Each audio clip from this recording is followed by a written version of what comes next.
खबर कटेगी नहीं, खुलेगी। जो दिखा वो आधा था। खबरों का अनकट सच देखिए news uncut only on morning India. Modi Trump की यारी भारत को पड़ी भारी। जी हाँ, हम बात करेंगे आज मोदी और ट्रंप की उस दोस्ती को जो कहीं न कहीं आर्थिक तौर पे भारत के लिए बहुत ही नुकसानदायक साबित होती है। राजनीतिक तौर पे उसका जो भी लाभ हो, लेकिन आर्थिक तौर पे भारत के लिए काफ़ी नुकसानदायक साबित होती है। नमस्कार, मैं संजय सिंह और आज हम बात करेंगे मॉर्निंग इंडिया के खास प्रोग्राम न्यूज़ अनकट में मोदी ट्रंप की उस दोस्ती की, जो दोस्ती कहीं न कहीं हमें फ़ायदेमंद भी दिखती है और लेकिन उसके नुकसान कुछ ज़्यादा दिखते हैं। तो आज हम इस बात पे चर्चा करेंगे। पहले हम शुरुआत करते हैं ट्रंप के पहले दूसरे कार्यकाल से। जब दूसरे कार्यकाल में ट्रंप आए तो उसके बाद भारत और कह सकते हैं अमेरिका के रिश्तों में किस तरीके से बदलाव हुआ, किस तरीके से उतार चढ़ाव रहा उन रिश्तों में और उसका क्या खामियाजा हिंदुस्तान को भुगतना पड़ा है, तो उसको हम देखेंगे। क्योंकि शुरुआत में जब ट्रंप अपने चुनाव का प्रचार कर रहे थे राष्ट्रपति पद के लिए, उस समय मोदी अमेरिका गए थे और उन्होंने मोदी और ट्रंप की दोस्ती का नारा वहाँ पे दिया था कि अब की बार ट्रंप सरकार, और ट्रंप चुनाव जीत के भी आए। लेकिन जिस तरीके से भारत और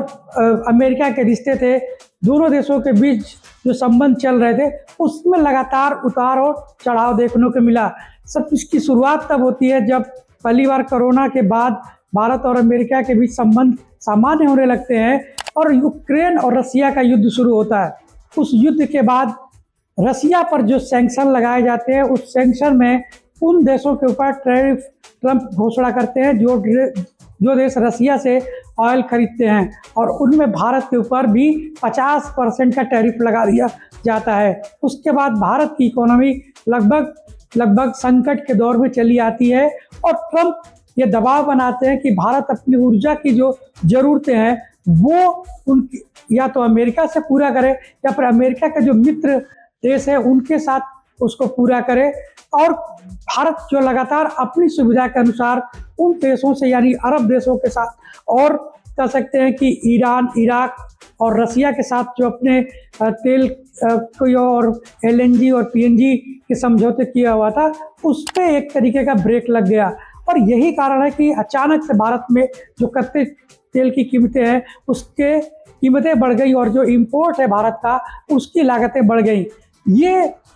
ट्रंप की तरफ से जब किया गया, उसके बाद दोनों ही देशों के बीच एक लंबे समय तक इन बातों को लेकर मतभेद चलता रहा। कुछ दिनों के बाद जब भारत और पाकिस्तान के बीच 3 दिवसीय युद्ध हुआ और उस युद्ध के बाद एक तरीके से ट्रंप ने ऐलान किया कि दोनों देशों के बीच जो युद्ध था उसको रुकवाने में हमने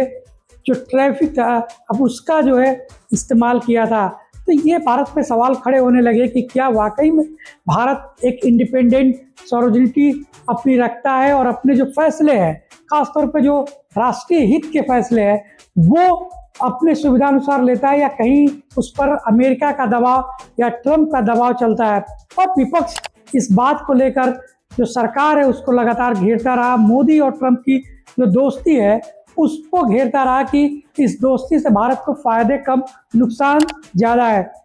जब ट्रंप ने इजराइल के साथ मिलकर ईरान पे हमला किया और ईरान के हमले के बाद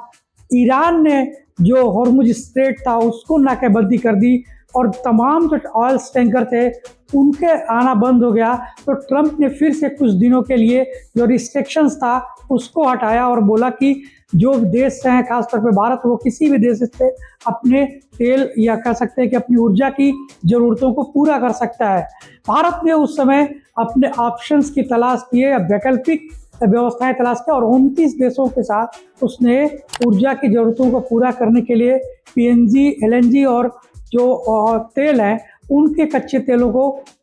कह सकते हैं कि आयात करना शुरू किया और कई नए रास्ते खोजे। वेनेजुएला जैसे देश के साथ हमने फिर से एक संबंध बनाए, जिस वेनेजुएला को एक तरीके से अमेरिका कब्जा कर रखा हुआ है, ट्रंप ने कब्जा कर रखा है और वहाँ के जो आर्थिक फैसले हैं वो कहीं न कहीं अमेरिका ले रहा है। और भारत वेनेजुएला के बीच जो तेल का आयात है वो बढ़ता चला गया। अमेरिका के साथ हमने अपने आयात को बढ़ाया, रूस के साथ हमने अपने आयात को घटाया। इस तरीके के फैसलों के बाद ये सवाल उठने लगा कि मोदी और ट्रंप के बीच की जो दोस्ती है वो हमारे लिए कितने फ़ायदेमंद है और कितना नुकसानदायक है। इस स्ट्रेट ऑफ हॉर्मुज के बंद होने के बाद भारत के लिए ये स्थिति सामने आने लगी कि अब भारत को अपने हितों को ध्यान में रख के कुछ कड़े फैसले लेने पड़ेंगे। अमेरिका और भारत के बीच जो ट्रेड डील थी, जो लंबे समय से चली आ रही थी, जिसको करने के लिए अमेरिका काफ़ी उतावला है और लगातार भारत के ऊपर दबाव बनाया जा रहा है कि उस ट्रेड डील को भारत साइन करे, लेकिन भारत लगातार उस ट्रेड डील पे अपने जो हित हैं, खासतौर पे जो किसानों के हित हैं, उन पर कोई समझौता नहीं चाहता है और इसीलिए ट्रेड डील बार बार एक डेडलाइन दी जाती है और उस डेडलाइन के बाद भी वो डिले होता चला जा रहा है। उसका मूल कारण यही है कि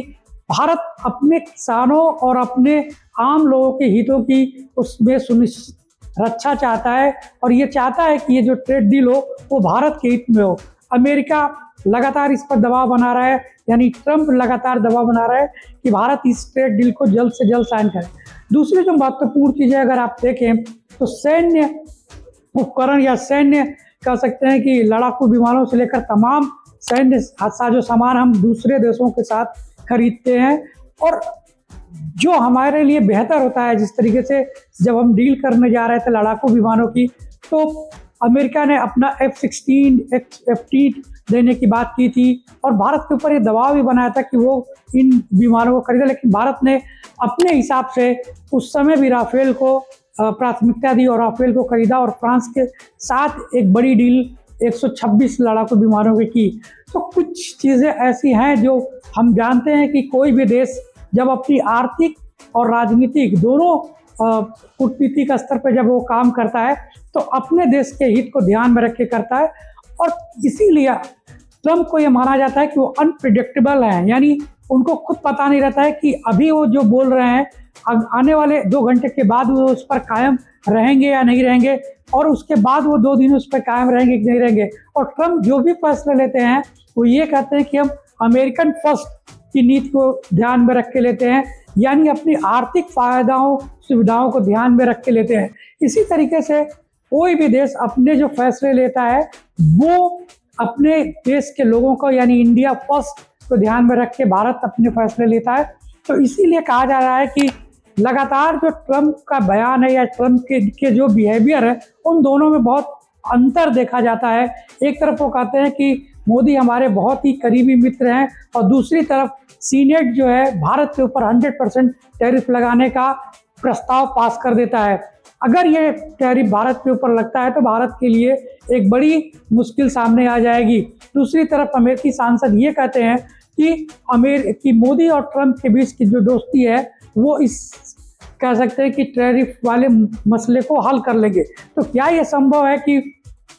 देश के सीनेट से पास किया गया टैरिफ का मसला मोदी और ट्रंप की दोस्ती के बीच हल हो जाएगा? क्या इन दोनों की दोस्ती इतनी मजबूत है कि इस तरीके के मसले दोनों देश अपने में हल कर पाएंगे? क्योंकि अगर 100% टैरिफ अगर लगाता है अमेरिका, तो भारत जो कि सबसे ज़्यादा इंपोर्ट अपने सामानों का अमेरिका को करता है, खासतौर पर टेक्सटाइल से लेकर तमाम वो छोटे चीज़ें जो हमारे MSME उद्योगों में शामिल होते हैं, वो नुकसान में आ जाएंगे और हमारे जो दूसरे कंपटीटर देश हैं, खासतौर पर बांग्लादेश, पाकिस्तान या ये देश है, उनकी बढ़त अमेरिका में देखी जाएगी क्योंकि उनके ऊपर जो टैरिफ का रेट है वो 18 से 19% के बीच रहेगा। तो ये कई चुनौतियां हैं जो भारत और अमेरिकी संबंधों के बीच अभी भी बहुत बड़ी चुनौतियां बनी हुई हैं और क्या इन चुनौतियों को पार करेगा या फिर मोदी और ट्रंप की यारी भारत के लिए भारी रहेगी, ये आने वाले भविष्य में, आने वाले समय में देखने की बात होगी। लेकिन कोई भी देश जब अपने फैसले लेता है तो अपने देश के 150 करोड़ लोग, यानी हिंदुस्तान के 150 करोड़ लोग हैं, उनके हितों को ध्यान में रख के फैसला लेता है, न कि व्यक्तिगत दोस्तियों को ध्यान में रख के फैसला लेता है। तो हम ये जानते हैं कि जब प्रधानमंत्री नरेंद्र मोदी अमेरिका के साथ जब ट्रेड डील की बात करेंगे